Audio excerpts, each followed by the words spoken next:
Welcome to the 3x5 news, views, and reviews scribbled on index cards.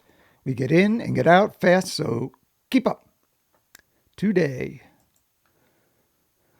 that's a sigh. Texas. Speaking about the Democratic Party, former President Obama speechwriter and advisor Ben Rhodes said in the New York Times, quote, "We're in quicksand and we're going underneath, and we're sitting here debating policy ideas for some hypothetical future when we're in charge, or we're debating what podcasts to go on. To me, you just need to show some energy, whether it's in moral outrage or determination." End quote.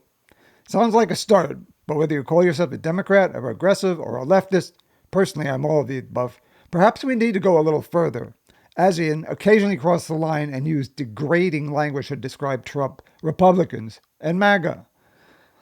Like Texas Democratic Representative Jasmine Crockett recently did on stage at a human rights campaign fundraising dinner in Los Angeles. Quote, "You all know we got Governor Hot Wheels down there," end quote. Texas, she meant. "And the only hot thing about him is that he's a hot bleeping mess." She was speaking, of course, about Texas's wheelchair-bound Republican Governor Greg Abbott.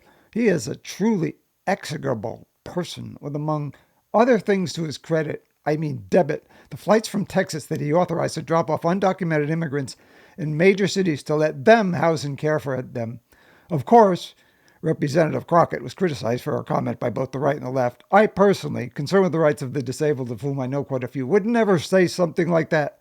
But who among those of us who despise Abbott didn't get a laugh out of Representative Crockett's comment?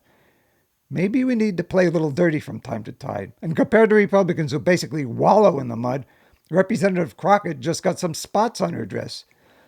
It shows Democrats can get down and dirty on our defense, sometimes even more than Democratic Vice President candidate Tim Walz calling some Republicans weird. Besides, what will that cost Representative Crockett politically? Nothing. In fact, her boldness will probably improve her political fortunes in the future. In other words, no harm, no foul. It's not as if Abbott is a delicate flower. In fact, he is one of the cruelest people in America.